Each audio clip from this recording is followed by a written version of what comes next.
Hello everyone, कैसे हो? आशा है कि अच्छे होगे। चैनल पे नए आए हो तो सब्सक्राइब कर लो, क्योंकि हम प्रतिदिन एक नई हॉरर स्टोरीज लाते हैं। आज की पहली कहानी। बहुत तेज बारिश हो रही थी। हम खेतों में काम कर रहे थे। दरअसल हम सब मजदूर थे। मेरा नाम सूरज है। लगभग समय हो रहा था दोपहर के 3 बजे।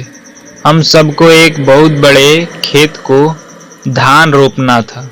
खेत था 2 से 3 बीघा। हम मजदूर थे 7 से 8। ये काम रोपनी का एक दिन पहले शुरू हो गया था। हम दूसरे दिन काम कर रहे थे। आधी काम रोपनी की पूरी हो गई थी और आधी बची थी। बहुत तेज बारिश आ जाने के कारण हम मजदूर वहां से चले गए बिना किसी को कुछ बताए। अगले दिन हम आए तो वहां हमारा मालिक वहीं खेत के पास हमारा इंतजार कर रहा था। वो बहुत गुस्से में था क्योंकि हम बिना कुछ कहे खेत से समय से पहले चले गए थे। वो कहता है कि आज पूरी रोपनी नहीं हुई तो मैं तुम लोगों की तुम्हारी मजदूरी को आधी रकम दूंगा, और वो वहां से चला गया। हम मजदूर रोपनी करने लगे। हमें काम करते करते फिर बहुत समय हो गया। लगभग शाम के 6 बज रहे थे। थोड़ा सा काम बचा था खेत का, लगभग 1 से 1.5 घंटे का। तब तक तो रात हो जाती। हम काम जारी रखते हैं। अंधेरा भी हो गया। कोई भी मजदूर अपनी मेहनत का आधी रकम गंवाना नहीं चाहता था। हम मजदूरों ने लालटेन भी लाया था और थोड़ा सा ही काम बचा था कि हम जिस खेत में काम कर रहे थे उसके 4-5 खेतों के बगल में एक बहुत ही घना बांस के पेड़ थे। बिल्कुल जंगल के जैसे बड़े इलाके में थे।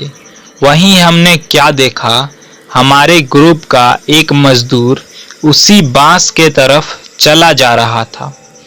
मैंने कहा, ओ रमेश, चिल्लाकर वो बोला, क्या है सूरज? मैंने कहा, बांस की तरफ क्या करने जा रहा है? रमेश ने कहा, कुछ नहीं यार, बस बाथरूम करना है।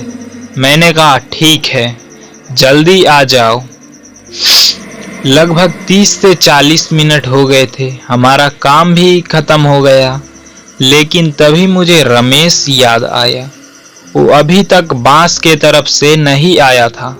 मैंने सब मजदूरों को बताया तो एक मजदूर रामू काका ने कहा, लालटेन तुम सब ले लो और चलो बांस के अंदर, देखते हैं रमेश कहाँ है।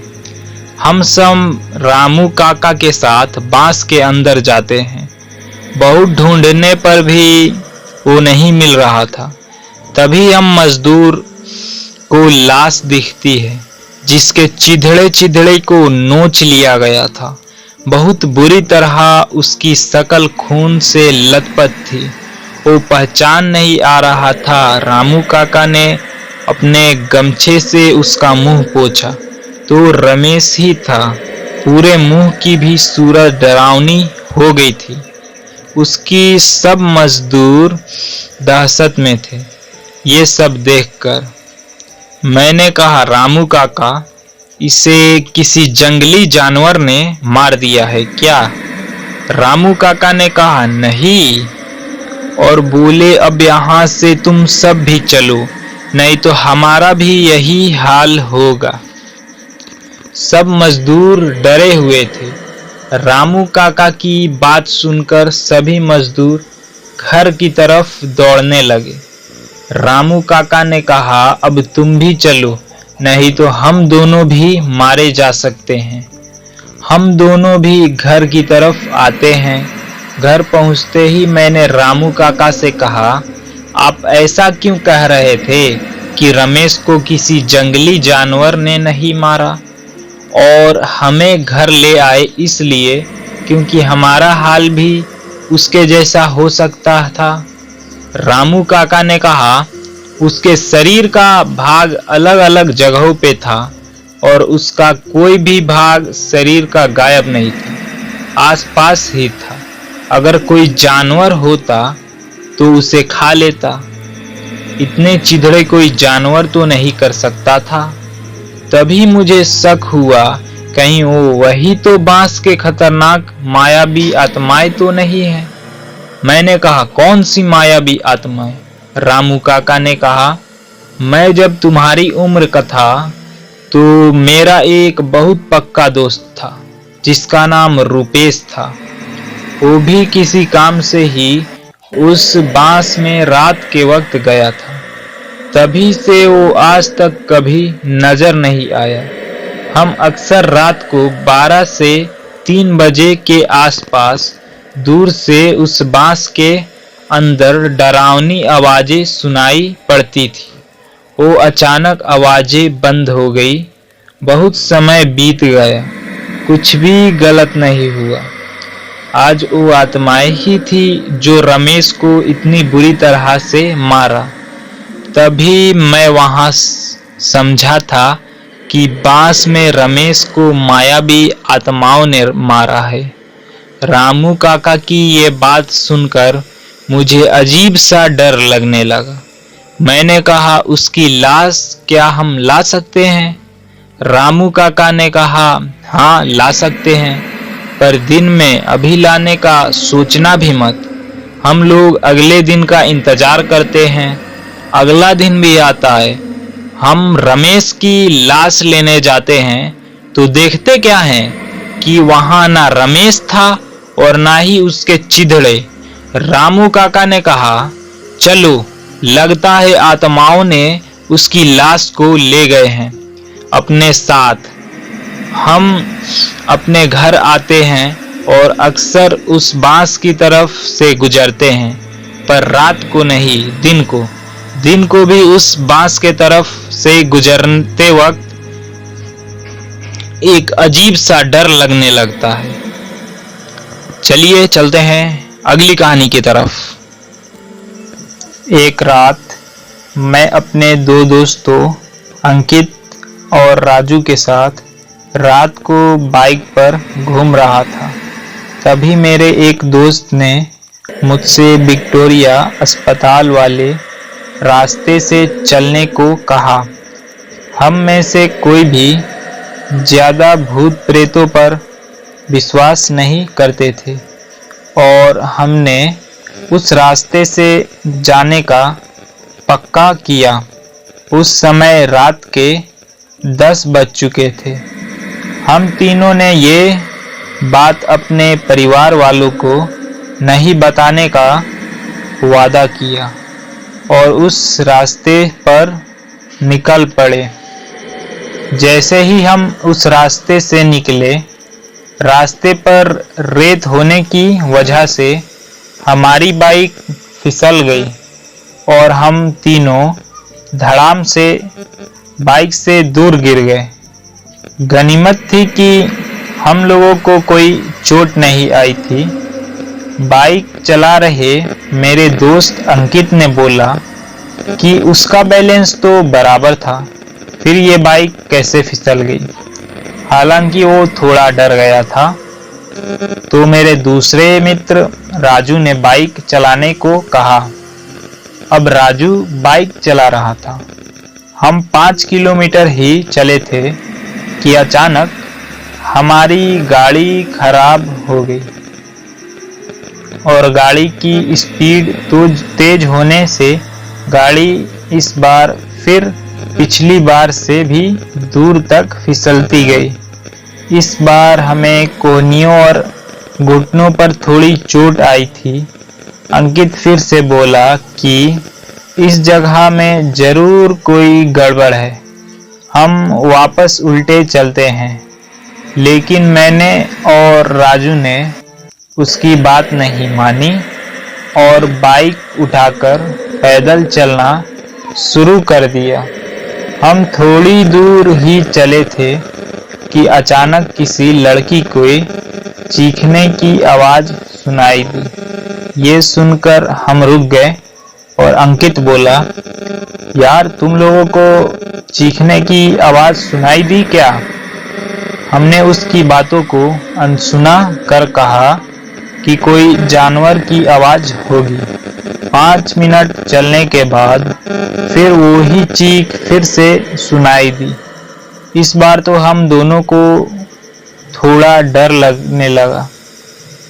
हम तीनों ने वापस चलने के बारे में सोचा, लेकिन हमने रास्ते को 5 मिनट चलने के बाद फिर वही चीख फिर से सुनाई दी।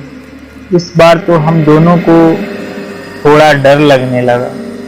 हम तीनों ने वापस चलने के बारे में सोचा, लेकिन हम रास्ते के बीच में आ गए थे।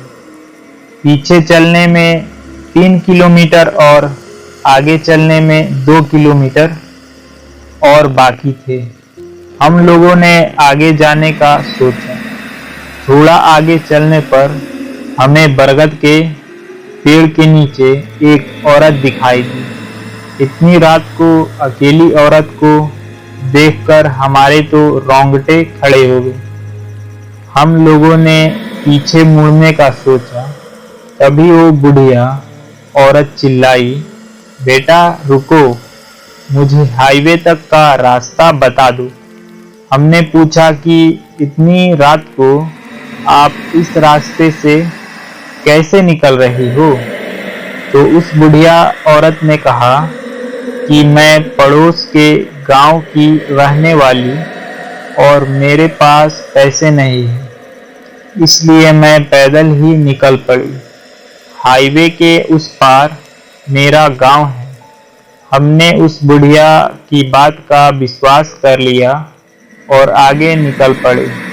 रास्ते में वह बुढ़िया हमसे सारी बातें पूछने लगी।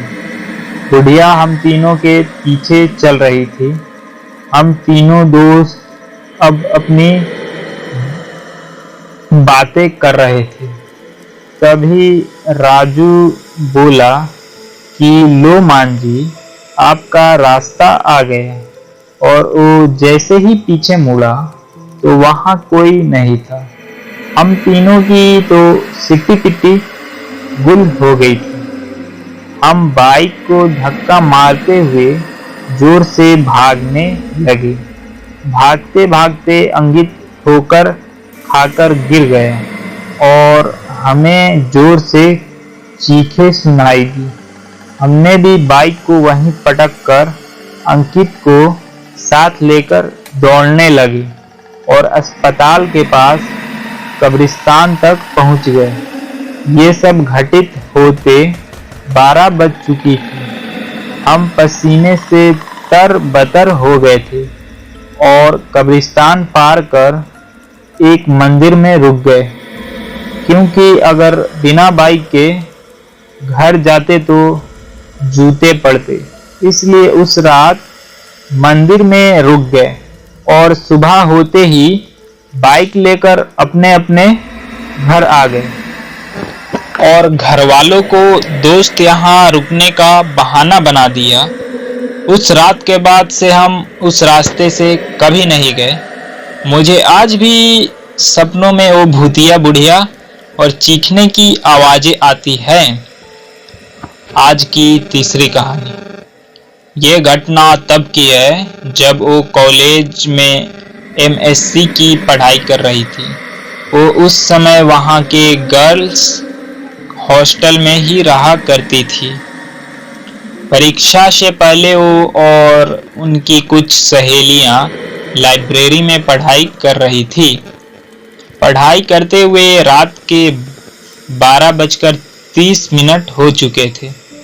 उस लाइब्रेरी में केवल 6 लड़कियां ही थी। लाइब्रेरी में सन्नाटा छाया हुआ था। सारा हॉस्टल एकदम शांत था। तभी उनमें से एक लड़की ने कहा कि बस यार, पढ़ पढ़ के बोर हो गए हैं, क्यों ना कोई खेल खेले जिसमें दिमाग भी फ्रेश हो जाएगा और नींद भी आ जाएगी। सब उसकी बात से सहमत हो गए। उनमें से एक लड़की, जिसका नाम पूजा था, बोली कि चलो हम सब किसी आत्मा से बात करते हैं। ये सब कहकर वो अपने कमरे में गई और ouija बोर्ड लेकर आई, जिस पर A to Z तक अल्फाबेट्स, 0 से 9 तक नंबर और किनारों पर येस और नो लिखा था। पूजा ने बोर्ड के चारों किनारों पर 4 मोमबत्तियां जलाई और फिर लाइब्रेरी की सारी लाइट बंद कर दी। फिर उसने सिक्का बोर्ड के बीच में रख दिया। उनमें से 2 लड़कियां तो डर के मारे अपने कमरे में चली गईं और बाकी चारों ने उस सिक्के पर एक एक अंगुली रखा। फिर पूजा ने कहा, कोई डरना मत और यहाँ से उठना मत, वरना आत्मा नाराज हो जाएगी। अब पूजा बोलने लगी, अगर यहाँ पर कोई आत्मा है तो प्लीज हमसे बात करो। लाइब्रेरी में अजीब सा सन्नाटा और अंधेरा छाया हुआ था। अचानक लाइब्रेरी में कहीं से कुछ आवाज आई। उन्होंने सोचा शायद कोई किताब गिरी होगी। उसी समय सिक्का हिला और जसमीत दीदी ने पूछा, क्या यहाँ पर कोई आत्मा है? तभी छत पे लगा बंद पंखा जोर से हिलने लगा। सभी लड़कियां डर गई, लेकिन पूजा ने कहा कि कोई भी लड़की अकेली मत भागना, ऐसा करने से आत्मा उसे नुकसान पहुंचा सकती है। उसके बाद पूजा ने ऊपर देखते हुए कहा कि अगर कोई आत्मा यहाँ है तो हमसे बात करे। कुछ देर तक सन्नाटा रहा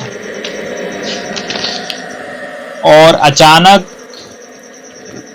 सारी मोमबत्तियां बुझ गई और लाइब्रेरी से कदमों की ठक ठक की आवाज आने लगी।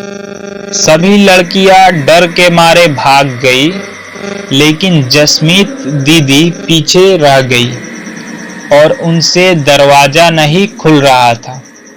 अचानक उन्हें लगा कि कोई उन्हें पीछे की तरफ खींच रहा है। वो जोर जोर से रोने और चिल्लाने लगी।